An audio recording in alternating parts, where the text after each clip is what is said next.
Hello guys, welcome back again to our YouTube channel crazy food battle. और आज का जो हमारा चैलेंज है वो 1 minute 1 ball choco flakes eating challenge है। तो चलिए, टाइमर भी सेट है तो वीडियो स्टार्ट करते हैं। 3, 2, 1 गो।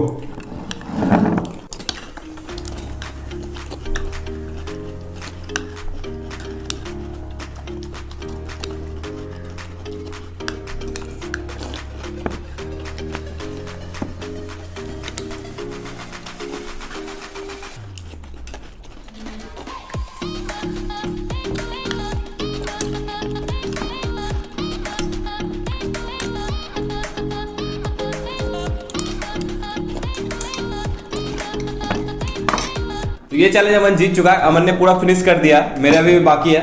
ये चैलेंज का विनर अमन है। इस वीडियो को लाइक कीजिएगा, शेयर कीजिएगा और चैनल को भी सब्सक्राइब कीजिएगा। मिलते हैं नेक्स्ट वीडियो में।